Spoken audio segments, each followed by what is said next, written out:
Um, the message that I'm getting across these two spreads here is it's time for you to make a move. Okay, it's time for you to reciprocate. It's time for you to let your feelings be known and walk towards another person. And I feel like this is especially in relationships, but also in your friendships, in your love relationships with family members as well. So I see a lot of inactivity that's happening from your end. And I feel like you're given an opportunity here to turn over a new leaf and to kind of take initiative to really nurture the people around you, to be kind of like the shoulders for them to lean on, to be more emotionally supportive, and to, you know, reach out and reconnect with people. Like, hey, I haven't talked to so and so in so long. I wonder what he or she is up to. I haven't seen my sister in a while. Let me see what's going on with her. So it's like time to kind of break out of our shell and extend our goodwill and our concern to other people. And doing so not only will allow you to reconnect with people, but it will also energetically open you up to attract newer things, better things, and also to learn to, you know, grow as an emotional human being. And I'm finding myself stumbling over a lot of words in your reading. So I feel like this is not something that you have done in the past, and this is not something that you're comfortable doing. But I feel like taking that initiative and really extending outwards it's going to help. Okay, it's like the time for you to do that is now. So don't sit around and wait for things. It's really important to be the one to take initiative and to reach out. In your relationship sector, we do have two people that I'm seeing here. The first is the earth sign, a Taurus, a Virgo, or a Capricorn. And this is a person that might find you to be a little bit intimidating because they feel like you have a lot of suitors. They feel like you're a little bit flirtatious. And they also feel like they like you. There's attraction. I'm seeing that, and they're looking at you. But they're like, does this Libra person want a relationship? Do they have what it takes to stick around when times are tough? Do they have the inner strength and the resilience? Or are they all fun and games and, you know, here today, gone tomorrow?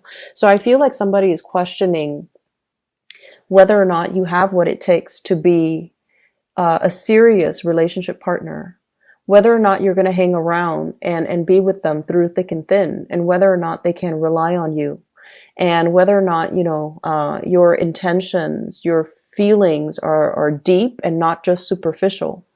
And the character you're dealing with, the person you're dealing with here, is Earth sign, Taurus, Virgo, Capricorn, Sun, Moon, or Rising.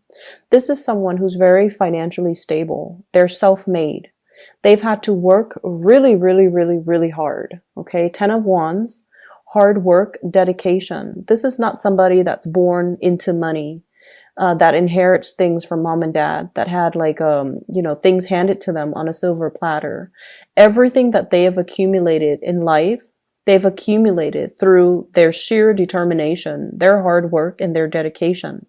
So I might even say this is a person that prides themselves on being able to be, to keep their words, to be where they say they're going to be. And they take life in a very, very serious manner. And I almost feel, in a way, if you are attracted to this person, which I feel like you very, very much are, you show up here as the Nine of Cups. Things came easily. And if they haven't come easily, you have a lot of choices. You have a lot of options. You have a lot of suitors. And life for you is very lighthearted, very airy. And, you know, it's like, why so serious? And there is definitely opposition that I'm seeing in this potential for a union. It can work out, but the way that they see you is they feel like you're a little bit frivolous. They're very attracted to you. The Nine of Cups is a really beautiful card that indicates someone who has a really generous heart. They give of themselves, and they make conversations very easily with a lot of people. They can connect to and talk to people from all walks of life, people generally really like them. And so you embody all of these really positive traits. But at the same time, the person you're dealing with, they're very, very serious minded. They're very work oriented. They want to get things done. And when they communicate, they err on the side of productivity. Let's just have this conversation so that we can get to the bottom of things. So they're not, right off the bat, warm and cuddly, and they don't like to shoot the breeze just to talk. And so they feel almost like you might not be a suitable match for them because you are not as serious minded as they are. So if this is someone you're interested in, try to make that emotional connection. Ask them more about themselves. Ask them, what inspired you to be in this profession? What inspired you to be in this career? How long have you known you wanted to be like this? What was your life like prior to this? Ask them those questions that kind of hones in on their thought process and hones in on the fact that they can tell you a story about all their trials and tribulations that they have gone through to get them where they are right now, where they're very financially independent. And I feel like it's really going to help you attract this person, and it's going to help change the mindset of this person as they view you. If this is somebody that you're interested in, you want to kind of like bring them into the fold with you. This is a strategy that you can enlist, okay? Because I feel like they see you as someone who's not very serious. And as a result of it, they're not at a point where they're making any types of offer. I feel like you're dealing with someone who's really, really attractive. Very, very, very incredibly attractive. And funnily enough, from your end, I feel like you're thinking, why do they work so hard? Why are they such a workaholic? Why don't they enjoy stop and smell the roses? Why don't they take it easy?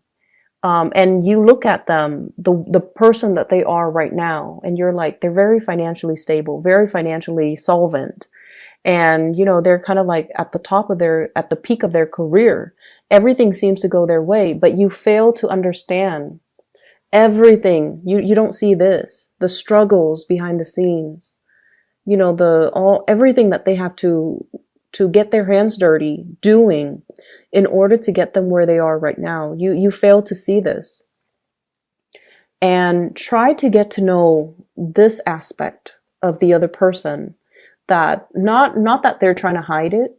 This is kind of like their pride and joy. This is something they keep very close to their chest, because through the struggles, it shows them how strong they are. And they take really great pride in the fact that they've been through all of this. And it didn't break them. It made them so much stronger. And so they don't let a lot of people in to this side of their past.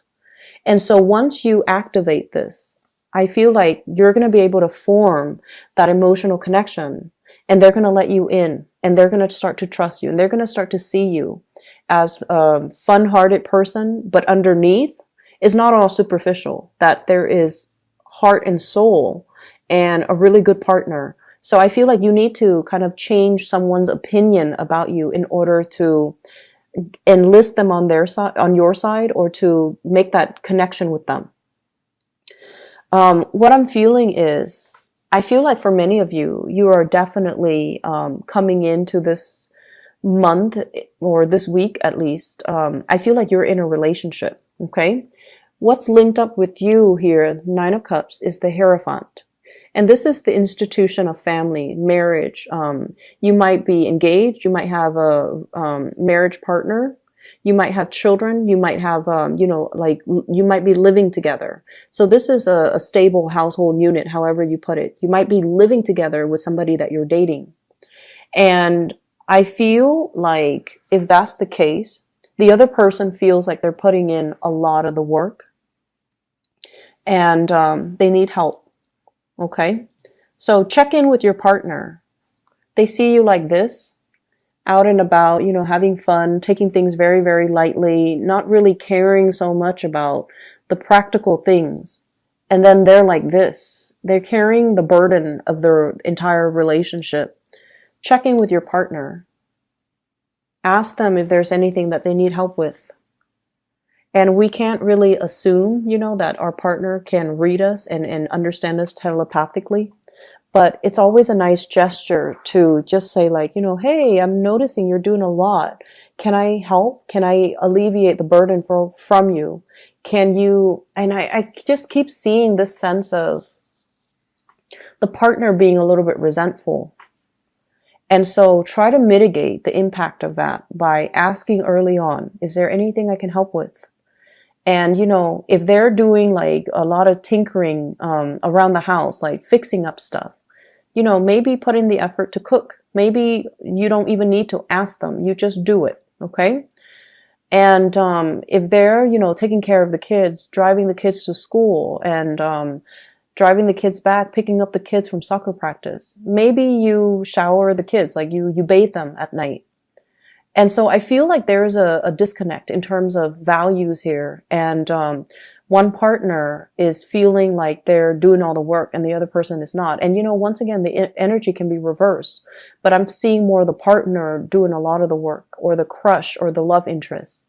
And they're just like, you kind of need to step up your game, okay? Not that they don't love you, not that they don't, they're not attracted to you. But I feel like the weight of the relationship is it's not just about attraction. It's not just about, lighthearted conversation, fun and games. It's about getting our hands dirty and doing what needs to get done. And especially for the people that we love without them telling us. So it's like sensing things on an intuitive level and then going where you are needed or contributing in the best way that you know how. Okay. The other partner I feel that's in the picture, and especially for those who are in relationship, I see here an earth sign, Taurus, Virgo, Capricorn, and then a fire sign, Sagittarius, Aries, or Leo. And this can be, earth sign rising, sun, moon, or fire sign rising, sun, or moon.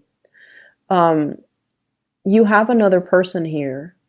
And I see this fire sign as somebody who's very, very defensive when it comes to their interaction with you. They feel like you joke around too much. And I'm sorry to say that. But the energy is coming in strongly. I feel like you're dealing with people who are very, very serious minded. They're very process oriented. They're very end result oriented. They're very much like workaholics. They want to get things done. They want to do things in a timely manner. They're very efficient. So it's like all of these, type A type of energy that you're dealing with. And I feel like it's polar opposites from you. And so you have somebody that's like very no nonsense, like TikTok, I'm on a clock. And they're coming to you, and I feel like you're not giving them meaningful communication. And I feel like they're just going to be on their way out. They're turning their energy around and they're moving away. And so it's been really hard for them to communicate with you and to feel like you're on the same page. It's been really hard for them to get a straight answer from you and feel like you're on the same page with them. And so I have here the Nine of Wands, defensiveness. Someone who feels like they've been rejected and who feels kind of like on the defensive mode. And they're just like, is it really worth it for me to invest more time and energy into this person? Or am I better off, leaving the picture? So I feel like there are two people here that are in the picture with you. And earth sign, fire signs come out strongly. Once again, the message that I'm getting is relationships, friendships, family, situations, okay? Whatever relationship you're hoping to achieve, it has to be reciprocated, okay? All of these cards are really, really beautiful cards.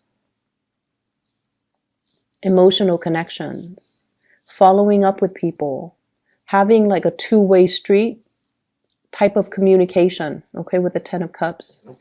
There is a great need. I feel like there's a person in your family unit who you might have been estranged from. It shows up here as a water sign, Pisces, Cancer, Scorpio. And this is somebody who's off doing their own thing. You've been off doing your own thing. There's a sense of estrangement and a reconnection, a reconciliation that should be initiated. Okay. If you've been thinking about them, if all of a sudden you're thinking about them, reach out. Don't just sit still with that information. Reach out and see what they're doing, because most likely, psychically, they were probably thinking about you and wondering if you're okay and wondering what you're up to. And they kind of need that reassurance from you, and they kind of need that connection with you. And so because these three cards are really beautiful, it's followed here by the Ten of Swords. And I feel almost like relationships don't happen in a vacuum. There needs to be reciprocity. There needs to be this back and forth, reconnecting, catching up. Let's plan lunch dates. Let's, we're both busy people. We're both busy with work, with family, with love relationships, with everything else that's going in our lives. But I value this connection. So let's make an effort once a month, once every 2 months to meet up, and so that we can catch up, because I value our friendship. I value the person that you are. I want to make sure you're okay. And I want you to update me on some of the things that are happening with you, so that we can have a true emotional connection. It's a two-way street. And I really want you to think about, are there people that from your past that you lost contact with because you got bogged down in a relationship? So you know how some people, when they're single, they're really fun, and then they like keep in touch with their friends, and like they're like they really, really prioritize their friendships. But as soon as they get into relationships, they're MIA. They're so like, they kind of sequester themselves behind closed doors with the relationship partner, or they, create the cocoon around themselves and the relationship partner, and they're just nowhere to be found, and they're not available to their friends. I see this energy coming through like that. And I feel like it's something that you might not be aware of, but it's something that your friends have told you. Friends, family, even. So make the effort, reach out. Things don't happen, in a vacuum. Okay. So it's not like, just reaching out through social media, but really making the time to visit, to reconnect with, to be physically there with the other person. So we have an opportunity here to really look at and examine, what have I done in the past that drove people away? Have I been kind of stuck in my little ivory tower and not really making the connection, and not really reaching out, and not really making the effort to see how other people are doing, what's going on in their lives? Have I just been kind of sequestered here, worried about my own life and my own things? So Libra, it's birthday season. And so it's really important for you to, take the energies, the lessons, the ups and downs of the previous 12 months, so that you can, kind of synthesize that knowledge and to become a better, wiser, more enlightened person. And I feel like there are a lot of lessons here about, doing things like meeting the other person halfway, not taking relationships for granted. Not so much that you're taking them for granted, but I feel like you're a little bit lost in your own thoughts, in your own world, and you're not really aware of what other people are doing and what challenges other people are encountering. And I feel like you're disconnected from it.